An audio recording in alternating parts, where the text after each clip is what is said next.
Salut, c'est Spoutni et bienvenue dans cette lecture et analyse du chapitre 1031 de One Piece. Le chapitre s'appelle Soldat de la Science, en référence à Sanji. Alors on a d'abord eu une couverture du Jump avec Momonosuke, Yamato et Luffy, et qui avait une description, les trois héros suivent les traces de leur professeur ou un truc comme ça.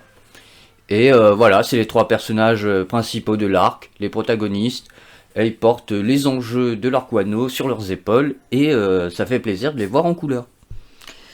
Et donc le chapitre est séparé en trois parties. Il y a une partie sur les événements avec Big Mom, Kid et Law, le combat. Il y a une partie sur Yamato qui croise Diaz Drake et Apu. Et il y a une dernière partie sur Sanji. Donc voilà. La première partie, on reprend directement le chapitre à l'instant d'après le dernier chapitre, le 1030. Le 1030 s'était terminé sur l'attaque de Kid sur Big Mom, son assignement. Et donc voilà, il y a un tas de gravats avec plein de poutres, etc. Ça doit être un tas énorme parce que Big Mom elle est énorme et on la voit même pas. Et donc on voit Kid et Law, ils sont super essoufflés. Ce qui est normal, je pense, ils sont en train de commencer à utiliser leur pouvoir à fond, et là, c'est chaud.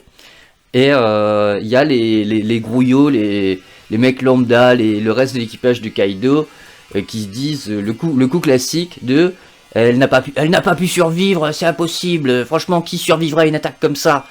Alors que bah c'est Big Mom, quoi, et que voilà. Mais bon, c'est un coup classique qui fait toujours plaisir. Et Law demande combien de temps marche l'assignement de Kid. Et Kid il répond un peu à la Killua dans Hunter x Hunter, où il diagonne, Killua il diagonne, ouais, même toi, t'aimerais bien garder des secrets par rapport à tes techniques, par rapport à moi, même si on est meilleurs potes, etc. Et là, Kid et Law, ils sont loin d'être meilleurs potes, ils sont même rivaux.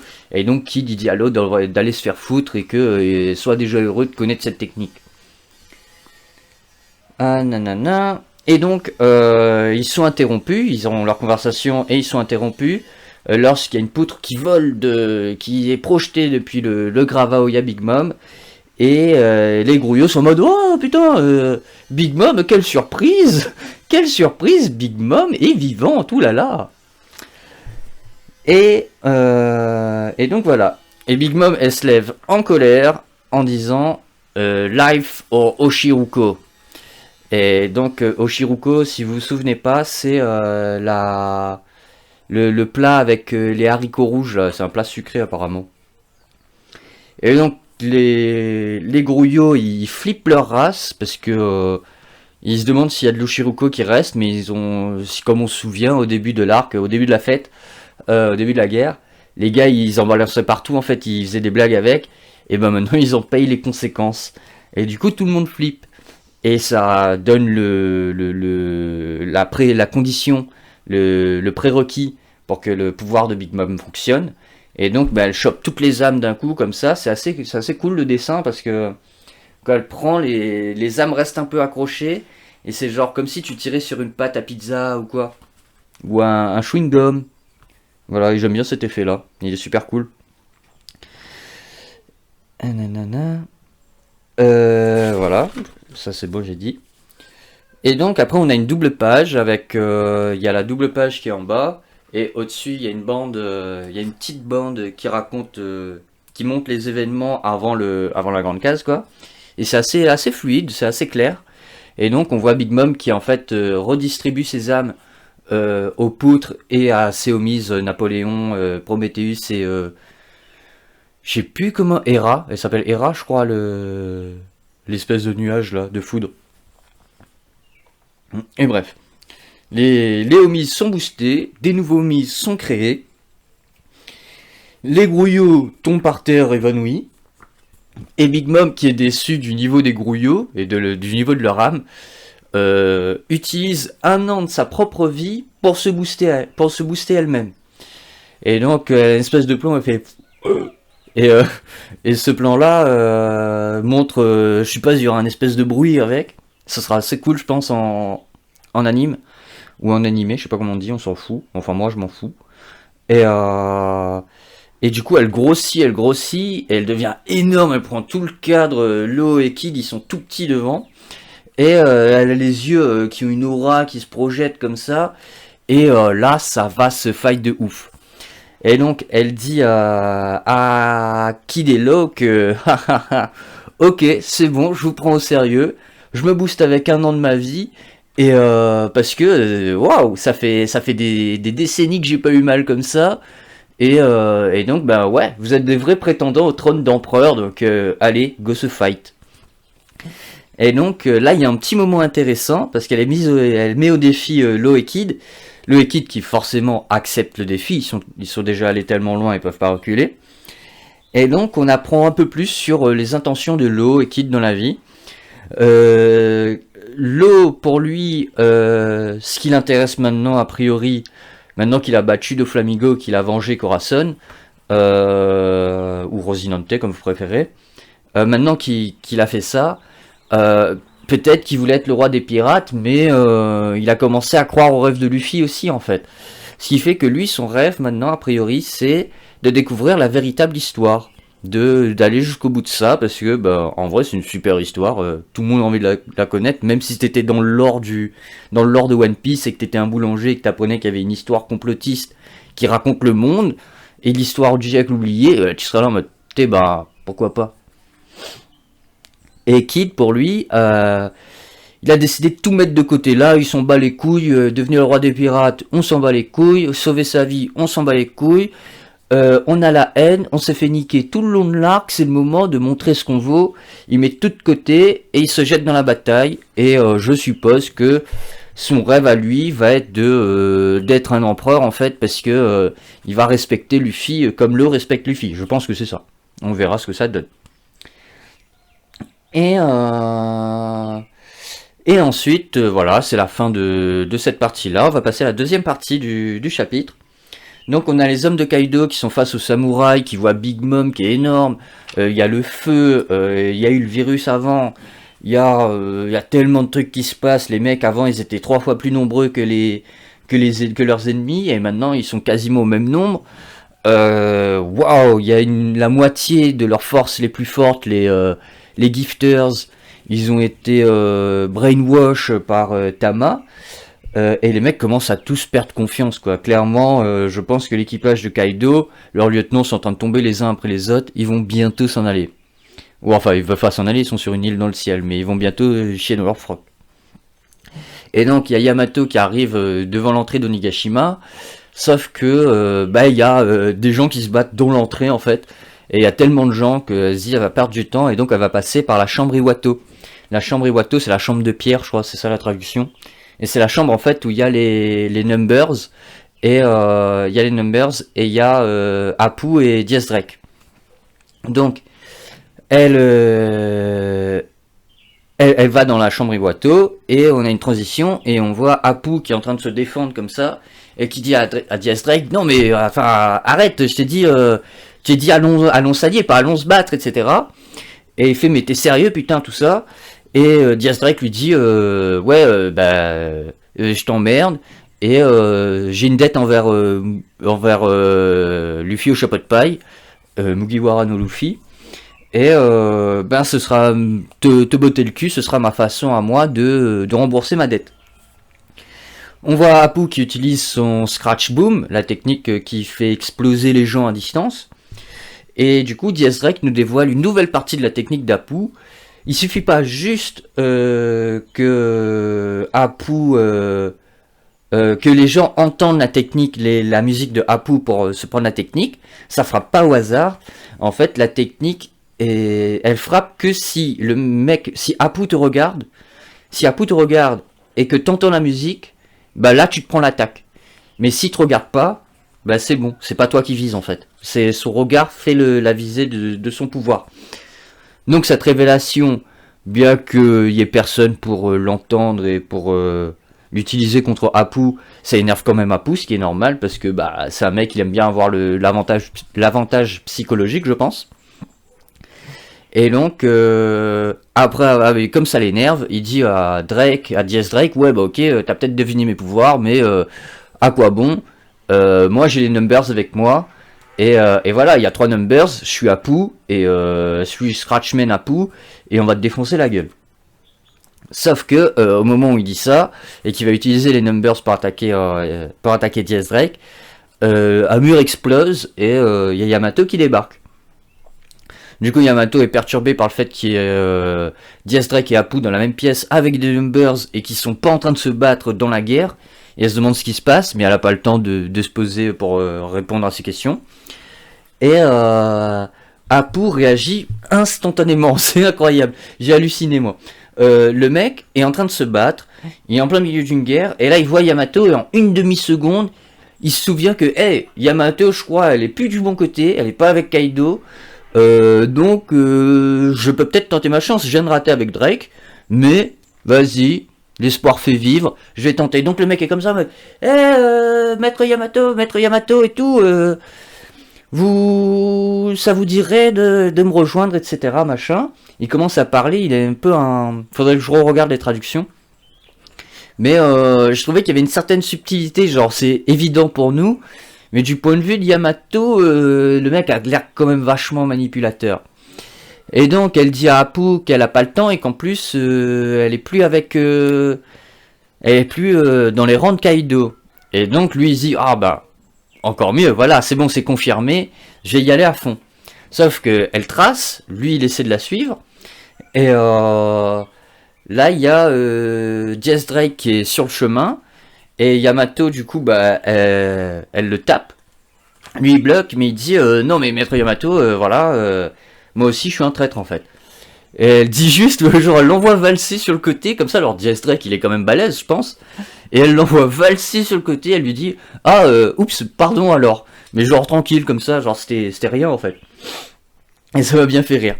Et donc il y a un truc intéressant, c'est que Fuga, le number qui a pas les yeux, qui est gros et qui a pas les yeux tout noirs là. Et ben lui il est là et il dit et il voit Yamato et quand il voit Yamato ça attire son attention, ça attire son œil. Et du coup il se lève direct et il se met à la poursuivre. On ne sait pas pourquoi. Il y a peut-être une histoire entre les deux, je sais pas, il y a peut-être une relation entre les deux, peut-être qu'il est ami ou peut-être juste qu'il est encore sur les ordres de retrouver Yamato, il est tellement habitué à ça que il a poursuivi automatiquement. Et donc Fuga poursuit Yamato. Apu il hallucine, il dit mais t'es con Fuga putain. Donc il regarde Zanki et Nbi qui ont pas l'air plus inquiets que ça, ils sont en train de boire. Et il dit allez les gars on les poursuit. Et les deux mecs ils sont là en mode ah bon bah ok bah apparemment c'est ce qu'on fait quoi. Mais ils avaient pas l'air très motivés. Et donc il prend les deux autres numbers avec lui et poursuit Fuga et Yamato en espérant atteindre Yamato en premier.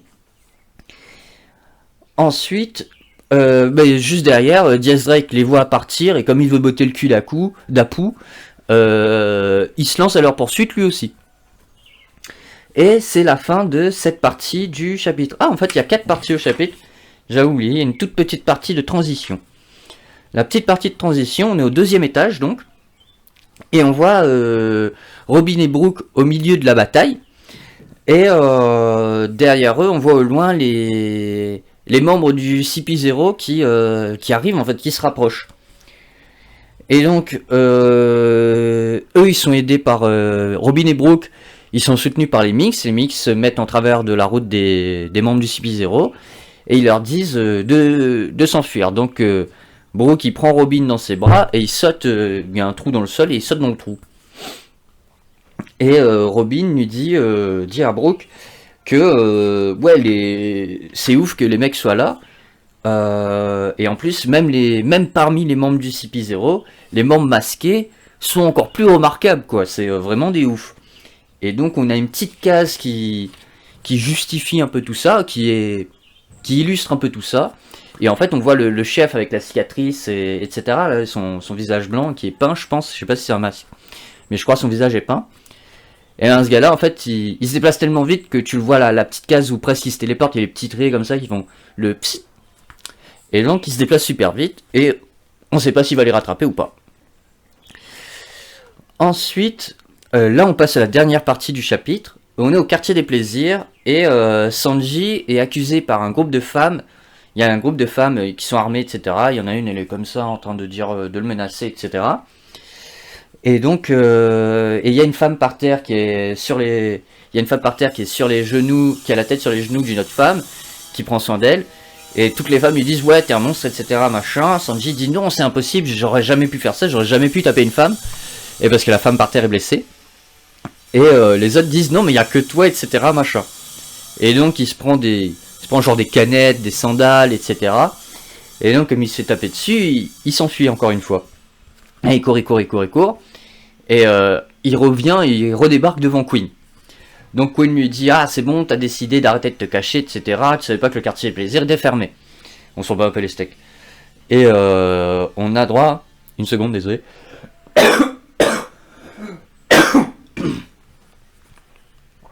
On a droit à un monologue intérieur de Sanji qui se demande ouais Luffy qu'est-ce qu'il te faut, de qui le roi des pirates a besoin, de moi, du cuisinier qui arrive pas à frapper une femme au point de presque mourir parfois et de mettre en danger son équipage, ou d'un soldat tueur qui serait capable d'exécuter la moindre cible sans broncher, et même un cyborg aussi puissant que Queen, il serait capable de le démanteler en quelques secondes. Il a ce questionnement là et il finit par sortir la combinaison Super Sentai là, je sais plus comment ça s'appelle, la combinaison du Jarma. Et il la sort et il finit par dire j'ai pas la réponse à ces questions, mais j'ai ma réponse à moi dans la vie. Et il écrase le truc explose. Queen qui représente un peu les fanboys comme moi j'aime bien le Red Suit, c'est ça le nom, la Red Suit. J'adore moi le côté super héros, etc. machin. Franchement je trouvais ça faisait un kiff. Et Oda vient de me dire mais fuck you mon gars, fuck you quoi.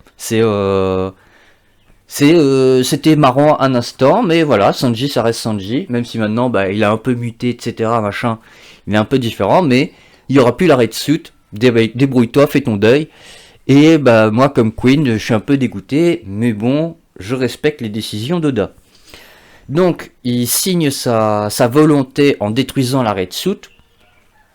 Et on a droit à un flashback. Dans le flashback, on voit Sanji qui court. Et il dit, le Sanji du présent dit, ouais, j'étais en train de courir et j'étais perdu dans mes pensées. Et il se souvient être rentré dans une demoiselle dans le couloir. Et après, il a un blackout. Et après ce blackout, la meuf, elle a du sang qui coule et elle le regarde droit dans les yeux. Et elle est terrifiée, quoi. C'est un truc... le regard est très marqué. Et elle a l'air vraiment terrifiée de Sanji. Et donc, tout ça nous fait nous dire que oui, il est seul avec elle dans le couloir. Et elle a peur de lui. Et donc c'est lui qui l'a frappé. Il a perdu connaissance parce que il perd son humanité. Et donc il se souvient pas de ça. Mais connaissant les histoires en général et les flashbacks, si on t'a pas montré, c'est qu'il y a une manipulation quelque part. Je pense qu'il y a moyen que il y a un personnage intelligent qui réussit à se dire ah tiens, je vais sur cette corde sensible là, ce gars là, ça va le faire chier. Mais on verra, on aura la réponse plus tard, je suppose, dans le combat. C'est peut-être même Queen qui a organisé ça. Mais il serait très fort, parce que sur le tas, ça aurait été balèze. Et donc, on a le flashback. Après, on a le monologue, machin. Il signe il signe sa conviction avec la destruction de la combi. Et il finit par sortir un Dendenmushi et appeler quelqu'un. Donc, on se retrouve en dehors du dôme de Nigashima. Et on voit Zoro et King qui se battent. King qui a l'air ultra vénère, le mec il vole, il t'envoie des attaques de lame aérienne, etc. machin, il te fonce dessus, c'est un missile fléchette pteranodon, et genre le mec a l'air ouf à combattre, il a l'air affreux. Et donc Zoro, il savait même pas qu'il avait un Dendenmushi, il sort le truc comme ça, et genre il est en train de se battre contre King, et il arrive quand même à sortir un Dendenmushi, répondre, le remettre dans sa poche, reprendre son sabre pour continuer à combattre avec 3 sabres et en répondant aux questions. Mais le mec est vachement multitasker, quoi. Incroyable. Et donc, on a Sanji qui appelle Zoro et qui lui dit truc super cool que j'ai vachement adoré, c'est il lui a mis le Dendenmushi dans ça s'appelle un Aramaki, la ceinture Aramaki, c'est la grosse ceinture épaisse que porte Zoro, la ceinture verte là. Et donc il a mis le Dendenmushi dans sa ceinture, au cas où le mec, Sanji connaît très bien Zoro, et en général Zoro, qui a fini de combattre un vrai adversaire, il est quelque part par terre, en train de crever sa race, en train de se vider de son sang, et il a juste à attendre Chopper en fait. Donc il lui a mis ça au cas où le mec est mortellement blessé et perdu quelque part. Ce qui est super cool parce que Sanji est toujours en train de se foutre de la gueule de Zoro. Zoro pareil, ils ont de leur rivalité, mais voilà, Sanji a peut-être des faux frères avec Yanji, Ichiji et Niji, mais il a trouvé un vrai frère avec Zoro, et les petits rappels comme ça, moi je trouve ça super cool. Et donc Sanji dit à Zoro, ouais, je suis en train de perdre mon humanité, là je vais combattre, et après les événements de la guerre, après la guerre, si je suis devenu quelque chose qui va à l'encontre de ce que je suis, tue-moi, juste tue-moi. Et Zoro, il dit, ok, si c'est ce que tu veux, je le ferai, et je le ferai vite, parce que tu mérites au moins ça. Et ensuite, tu lui dis, là c'est le coup super cool, parce qu'en plus, ça rappelle la scène de Thriller Bark, où les deux se disputent pour sacrifier, pour sauver leur équipage, et Zoro remporte ce truc-là. Mais là, c'est Sanji qui met tout de côté, qui se donne à fond, et Zoro qui le soutient. Et ça, j'ai trouvé ça cool. Et donc, on a la fameuse promesse. Et donc, comme ils se sont fait une promesse pour après la guerre, ils doivent forcément gagner, et ils doivent rester en vie, au moins pour ce temps-là, afin de pouvoir remplir leurs promesses plus tard. Et ça, c'est un truc que j'adore avec One Piece, c'est... Ah, cette petite poésie, ce côté, ouais, on va réussir à accomplir, on va respecter notre parole, je sais pas, j'aime bien ce côté-là. Et donc, on finit sur Sanji qui raccroche. Sanji, il disparaît, genre on le voit plus. Queen dit, waouh, c'est encore un coup de la technologie de Judge, etc. Et en fait, non. Et il y a Sanji qui débarque de nulle part. En fait, le mec est trop rapide. Juste trop rapide, c'est même plus... Avant, il y avait avec la Red Suit, il était plus rapide que normalement. Et en plus, il était invisible. Mais là, il est juste plus rapide. Et Queen n'arrive pas à le suivre, en fait. Et donc, on a Sanji qui dit, arrête de jeter de l'huile sur le feu, parce que je suis déjà chaud bouillant. Et le mec est entouré de flammes. Et il dit, Hell Memories! Et il donne un coup de pied à Queen. Un énorme coup de pied, et donc on voit une super case où Sanji est en feu avec son Hell Memories, parce que le Hell Memories c'est comme le Diablo Jump, au lieu que ce soit juste la jambe, en fait c'est partout sur son corps, c'est la rage qu'il a accumulée pendant ces 2 ans d'entraînement sur l'île des Travelots, et donc il donne un coup de pied à Queen, et Queen il a des flammes partout, et il fonce, et donc c'est la fin du chapitre, et on a la petite note de fin au-dessus de fin du chapitre, quoi. Il y a toujours une petite note de fin, et la note de fin nous dit une frappe qui montre sa détermination. Et voilà, le combat Sanji Queen est lancé. La crise existentielle de Sanji est terminée. Qu'il perde son identité ou pas, il s'en fout. Il va défoncer Queen, et le reste, on verra comment ça se passe. S'il peut continuer à vivre des aventures, il vivra des aventures, ce sera génial. S'il devient quelque chose qu'il déteste, un monstre sans cœur, et qui frappe les femmes, Zoro mettra un terme à son existence. Voilà. Donc, pour conclure, on a eu quoi dans le chapitre? Dans le chapitre, on a eu l'amorce de 2 combats. On a eu le combat Big Mom, Kid et Law qui va devenir sérieux avec Big Mom qui s'est boostée elle-même. Kid et Law qui sont déjà essoufflés, qui ont déjà commencé à utiliser leur pouvoir éveillé, mais qui doivent continuer à le faire parce que Big Mom ne va pas tomber comme ça. Et on a eu droit à la suite des événements avec Yamato. Donc Yamato, je suppose toujours qu'elle va trouver Kazenbo, parce qu'ils ils ont la même mission. Il y en a un, il doit détruire, faire péter les explosifs. Il y en a un, il doit arrêter empêcher les explosifs d'exploser. Donc voilà. Donc je pense les deux entités vont s'affronter. Mais Yamato est poursuivi par Apu et les Numbers et Diaz Drake. Donc il y aura tout un bordel autour de ça. Et donc je pense que ça va encore durer un moment. Robin et Brooke sont poursuivis. Ah oui, désolé. Pour revenir sur le chapitre précédent, j'avais dit que le Kazenbo signait le pacte de suicide des Kurozumi. Sauf qu'en fait, si j'ai bien compris, le pacte de suicide, en fait, c'est un truc qui a fait croire Orochi à Kanjuro. Kanjuro, lui, sincèrement, il a plus rien à perdre, et il a utilisé son pouvoir avec la plus grande sincérité du monde. Mais Orochi, lui, il n'est pas en stress, parce que c'est pas parce que il a déjà abandonné, il est déjà mort en soi, il sait que c'est la fin pour lui, ce qui peut être une forme de libération en soi. Hein. Mais non, en fait, il attend Fukuro Kuju, qui lui est en train de se battre contre Aizo, on n'a toujours pas vu le combat. Mais il est en train d'attendre Fukuro Kuju pour s'enfuir d'Onigashima, parce que ça va être un enfoiré jusqu'au bout. Même sa propre famille, son propre clan, qu'il a servi jusqu'à la mort, eh ben il s'en bat les couilles ce gars-là.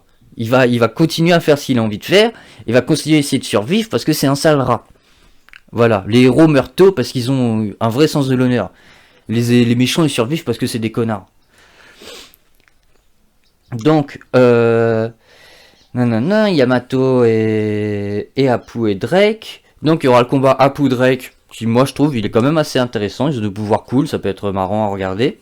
Et ils ont des visions de la vie assez différentes, même si Diaz Drake il travaille pour Sword et que il est infiltré, donc c'est un peu un agent double, que Apu c'est l'opportuniste de base, tu sais même pas en vrai s'il fait partie... Il fait même pas partie de l'équipage de Kaido, tu vois, ça se trouve il fait partie d'autres gars en même temps, tu sais pas, ou il travaille juste pour lui-même, bref, il joue sur tous les tableaux en même temps. Mais la différence, même s'il joue sur plusieurs tableaux tous les deux, la différence c'est que Drake est motivé par un sens de la justice, et Apu, il est motivé par un sens de l'égocentrisme, si tu veux. Donc voilà, nanana. On a Robin et Brooke, voilà, désolé, on revient là-dessus.